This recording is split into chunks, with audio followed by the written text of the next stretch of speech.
Assalamu alaikum. The lesson today is about the types of English verbs. What is a verb in English or in Arabic or in French or any language? A verb, it's a word or sometimes a set of words. And that word, most of the time, it shows an action. For example, when it is a word, the verb run. He runs, I run, we run, and we can put it in the past. I ran yesterday, and I can put it even in the future, etc. This is why we say a verb is a word or a set of words. Set of word means like here, is going. I have two words, is and going. Has been painting, has been painting. All these are words.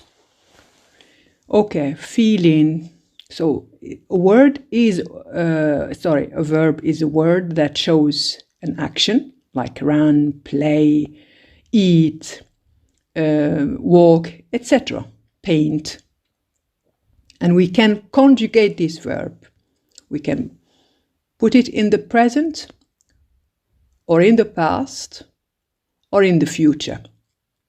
A verb is not always linked to action, الحركة.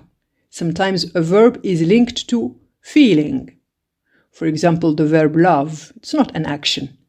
The verb envies, the verb hate, the verb like. All these are verbs, yes, but they do not express any action. They tell us about a feeling. Okay, this is number 2 to define what is a verb. Another definition of the verb is that it can express a state of being. وجود.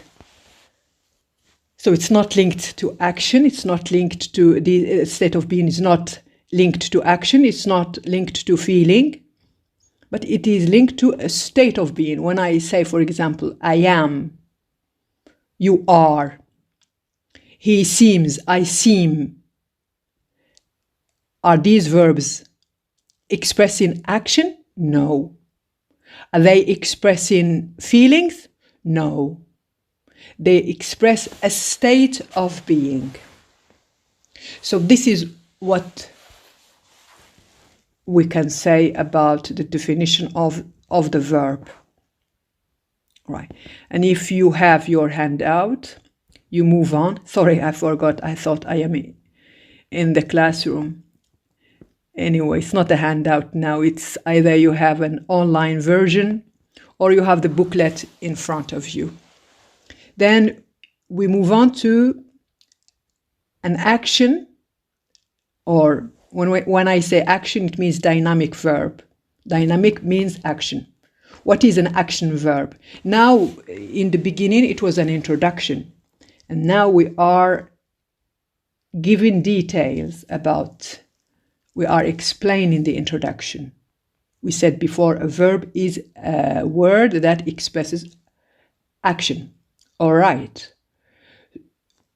A verb is expressing a dynamic action. An action verb expresses what? It expresses an activity that a person or a thing or an animal can do. For example, Lee or you, he eats cake. Eats here is something that Lee is doing. You know, when you have something in your mouth is doing something. The bear, it's an animal. The bear chased the salmon in the shallow rapids. Chased here is a verb and it's an action verb. It's an activity.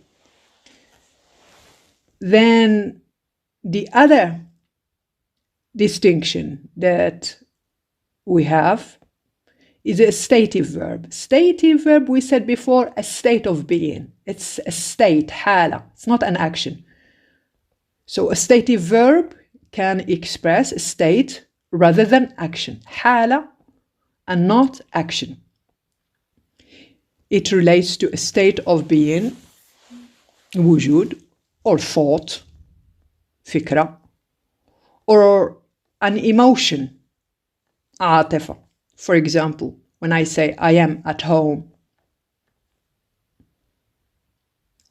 where am I? Where do I exist? Existence. So it's a state of being. Am here is a stative verb. Believes here is a stative verb. Believes is connected to thought. Third one, he feels happy. Feels is connected to feeling, emotion. So it's not an action verb. It's not a dynamic verb. Lee likes cake.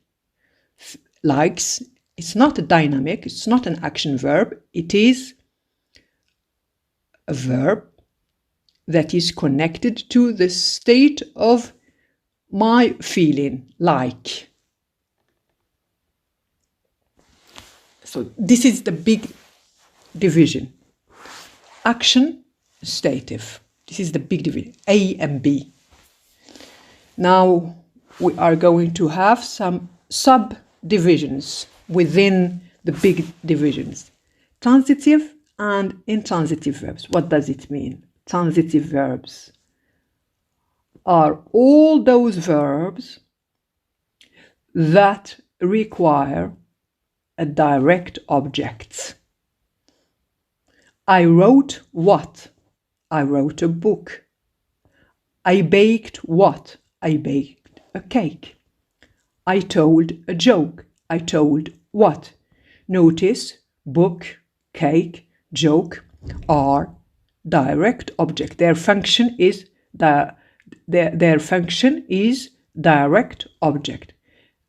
And if you don't know what is a direct object, you have to go back to the lesson that we had in the classroom where we studied the noun types and the noun function. So what is a transitive verb? A transitive verb is all the time requiring a direct object. Intransitive verbs is the opposite. Intransitive verbs do not require any direct object. When I say the grammar book fell, when I say I cried, when I say you laughed, I don't have any direct object. سقط الكتاب, بكيت, ضحك. Like in Arabic, we say متعدي. This is not متعدي. It doesn't need a direct object. But when I say in the beginning, I wrote, and I stop, you will ask me, what did you write? You want to know what? When I tell you I baked and I stop, my sentence is incomplete. So it's incorrect. I baked. You want to know what? When I say I told and I stop, my sentence is not full. It's not correct in English. You want to know what I told you to. But when I say I cried, no, I don't need what. I cried. بكيت. I cried, sorry. All right? So that's the first difference between transitive verbs and intransitive verbs. Notice all these verbs are dynamic verbs. Wrote, baked, told, fell, cried, laughed. Ditransitive. Like transitive verbs, ditransitive verbs take a direct object. All right? So it's like transitive. But they also take an indirect object. So they've got direct and indirect object. This indirect object always comes before the direct object, and it usually refers to someone who benefits from the action. I'll give you I explain to you the example. Send your wife a card. Send your wife a card. Here, wife, send your wife a card. Send your wife what? A card. This is the direct object. Okay? Send to whom? To your wife. You remember in the study of functions of the noun, when I say to or for, to whom, to for whom, or to what or for what, it's an indirect object. So here, send is not intransitive or transitive, but it's ditransitive. It requires to. If I say, for example, the sentence, send your wife, and I stop, you want to know what?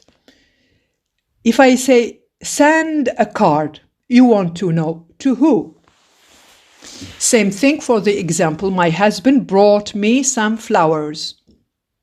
Me is the indirect object, flowers is the direct object, like before. My husband brought me some flowers. My husband brought me what? Flowers is the direct object. Brought to who? To me, it's indirect object. Okay, so that is the explanation of this category. Then we move on to ambitransitive verb. An ambitransitive verb is a verb that is both intransitive and transitive. When I say intransitive, doesn't require a direct object. When I say transitive, it requires a direct object. So what is ambitransitive? It is both this and that. They can act as any of these types of verbs. It depends on the context. For example, the little boy broke the lamp. Broke here is transitive. My oven broke yesterday. Here is intransitive. So the verb break, if you want to define what is the verb break, break is ambitransitive. Why? Because sometimes it depends on the context. Sometimes it can be transitive, like here, the little boy broke what? So I need a direct object. But in the second, no, my oven broke yesterday. Like in Arabic, الفرن انكسر. So the verb break, if you want to define what is the verb break, the category in English, you can say that break is an ambitransitive verb because it depends on the context. Sometimes it can be transitive, sometimes it can be intransitive. Open, the verb open. She opened a new shoe store. Opened here what? She opened what? فتحت ماذا? She opened a new shoe store. Here it is transitive. But look at open in the second sentence. The store opened early today. Do I have any direct object in this second sentence?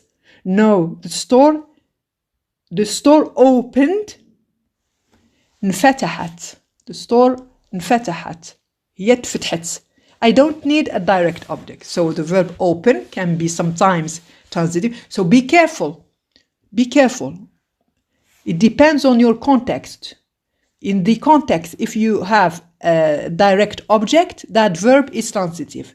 If you don't need a direct object, it is intransitive.